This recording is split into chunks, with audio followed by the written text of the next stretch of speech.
Welcome to kids magic land. ഇന്ന് നമ്മൾ കാണാൻ പോകുന്നത് നമ്മളുടെ ഈ ട്രാവൽ വ്ളോഗിൽ നമ്മളെ ഗൈഡ് ഒരു ബ്രീഫ് ഡിസ്ക്രിപ്ഷൻ തരുന്നുണ്ട് റിഗാർഡിങ് ബാബ മന്ദിർ, സോംഗോ ലേക്ക്, ടാഷി വ്യൂ പോയിന്റ്, പിന്നെ ഗണേഷ് ടോപ്പ്, ഒരു ഫ്ലവർ ഷോ, അങ്ങനെയൊക്കെ.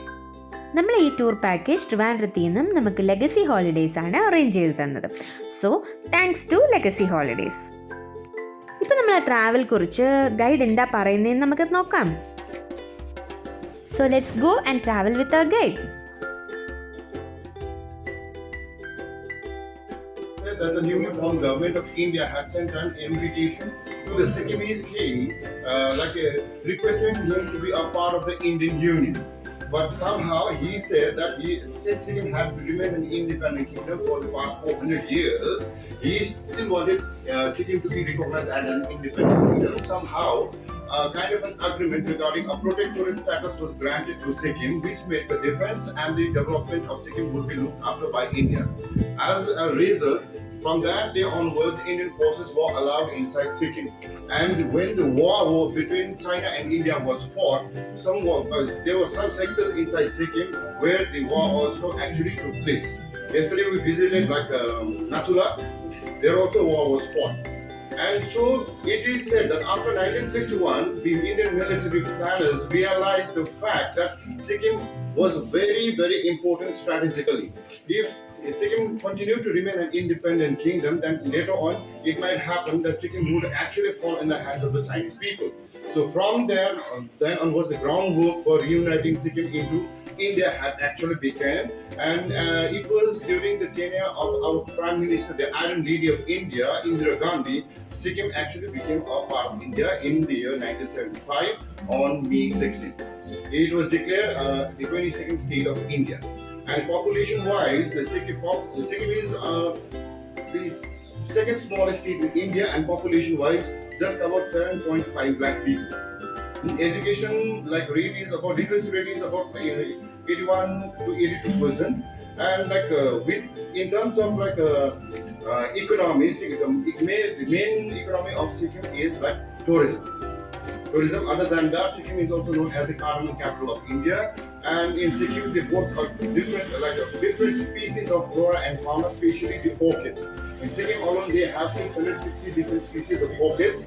But right now, Sikkim this is not the season for orchids. But later on, when you visit the flower show, you might be able to see some seasonal flowers as well as some orchids too. And with regards to religion, Buddhism and Hinduism is the main religion followed here. Other than that, we have some minority people also. Sikkim is regarded as one of the most prosperous states in the northeast India. Taking the other states into account, Nagaland, Manipur, Mizoram, Arunachal Pradesh, and so on, those are considered as seven sisters, and Sikkim is actually considered to be one brother. Seven sisters, one brother. And if you have any questions, please. Historically, it is said that the word Sikkim means actually it's a bit slang version of Sukkim. The word Sukkim stands for a new house. And the main actual tribes in Sikkim are there three people: Lipcha, Bhutia, and Nepali.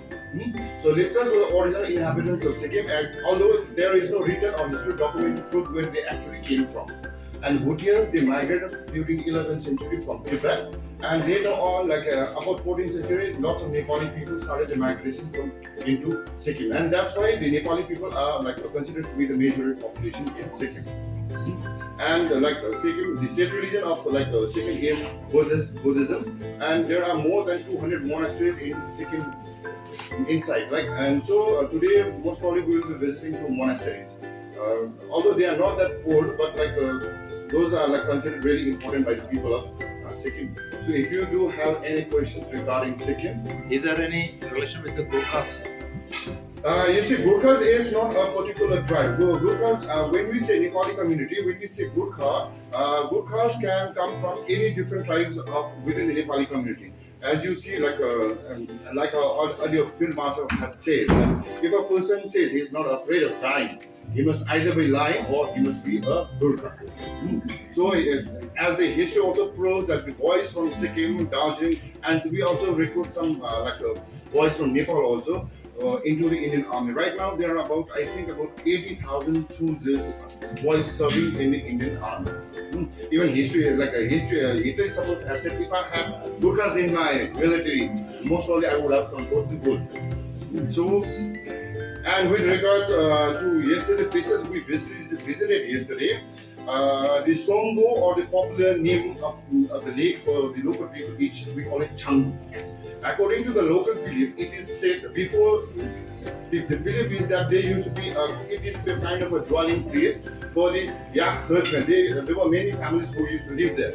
And among those families, there used to be an old lady, and one night, she is supposed to have a vision in which she was told that the weather conditions would go worse, and there will be kind of a flooding, the glaciers will melt, and the whole sort of a village would be washed away. But no one heeded to her advice, thinking that the old lady had gone crazy. So she herself took her family and her yak out of the place, but the very next day she learned that the whole village had actually been washed away and a lake had formed in that same place. And so because of that also, the local people, they go and pay the respects to the lake, and you might have seen the Shiva temple also there. So people also go during the time of Raksa Bandhan, lots of people, especially the shamans, go up there previous night and they perform the rituals. Actually, it's a part of the government initiative in order to promote tourism also during that time. They would actually videograph the whole shaman performing all the rituals, and they are going all those in trance, and people are so superstitious, and they would actually like to know about their future, saying what would happen to my family, what would happen to my son.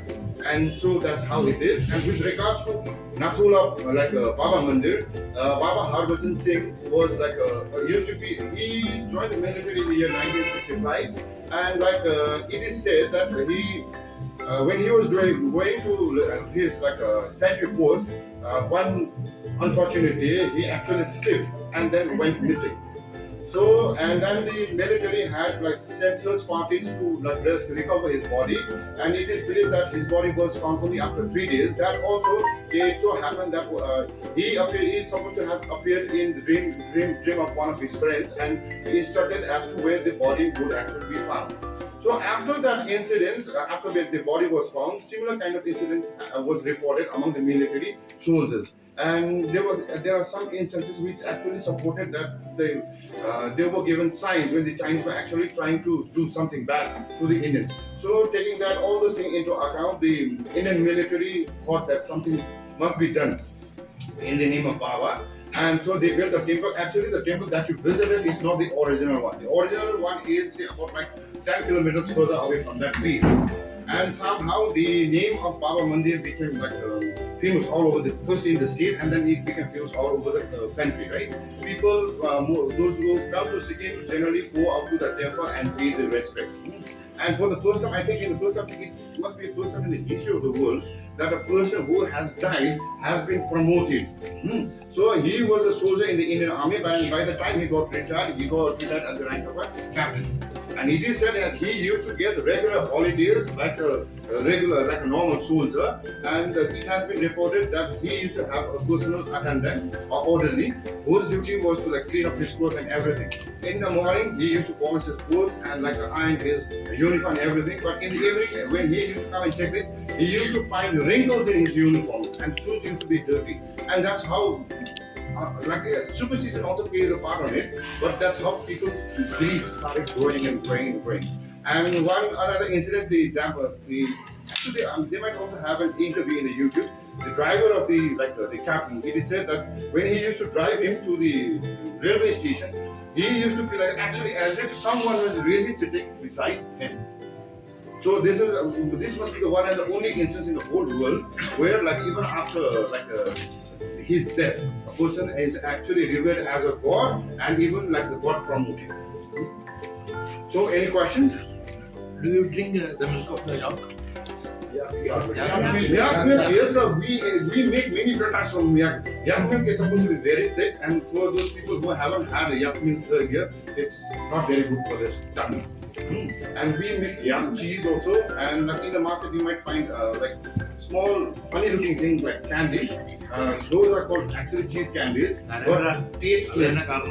You put in your mouth, you don't get any kind of taste, and it's very hard at first. And after you keep it for a while, say about 10-15 minutes, it does get started to soften, and then you actually feel like the taste of the cheese coming out. Yes. So where do you get sopas and momos? I would actually, I know there are lots of like places. this evening. Yeah. There are. So നമുക്ക് ഈ video കാണുമ്പോഴത്തേക്കും ഒന്ന് subscribe ചെയ്യാനും like ചെയ്യാനും share ചെയ്യാനും കൂടെ മറക്കരുത്. So thank you so much for watching this video.